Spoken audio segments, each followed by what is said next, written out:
প্রতিদিন বিএনপির প্রতিষ্ঠাতা জিয়াউর রহমানের নাম নিলে বেহেশত নিশ্চিত বলে মন্তব্য করেছেন কুমিল্লার এক বিএনপি নেতা। ১ জানুয়ারি দুপুরে দলটির কুমিল্লা দক্ষিণ জেলার যুগ্ম আহ্বায়ক ও চৌদ্দগ্রাম উপজেলা শাখার সভাপতি কামরুল হুদা উপজেলা কেন্দ্রীয় ঈদগাহ মাঠে ছাত্রদলের প্রতিষ্ঠাবার্ষিকী অনুষ্ঠানে এমন ফতোয়া দেন।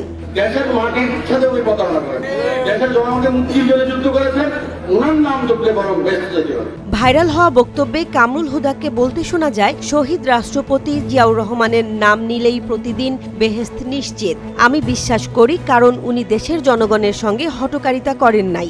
আমি বিশ্বাস করি, কারণ উনি দেশের জনগণের সাথে হঠকারিতা করেন নাই। এদিকে অনুষ্ঠানে এমন বক্তব্য দেওয়ার বিষয়টি স্বীকার করেন বিএনপি নেতা কামরুল হুদা। তিনি বলেন, জিয়াউর রহমান মক্কা শরীফে হাজার হাজার হাজিদের সুবিধার্থে বেশ কিছু নিম গাছ লাগিয়েছিলেন। ওই কারণে ওনার নাম নিলে বেহেশতে যাওয়া যাবে। এটা কি ভুল বলেছি?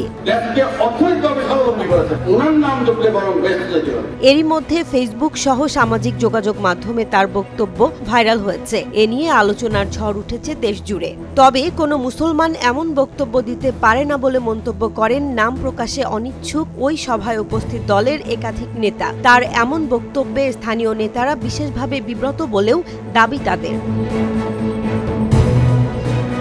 রাতে কুমিল্লা দক্ষিণ জেলা বিএনপির আহ্বায়ক ও সাবেক এমপি হাজী আমিনুর রশিদ ইয়াসিন বলেন, আমি কামরুল হুদার ভাইরাল বক্তব্যটি এখনো শুনিনি। জনমনে বিভ্রান্তির সৃষ্টি হয় এমন কথাবার্তা থেকে বিরত থাকাই ভালো।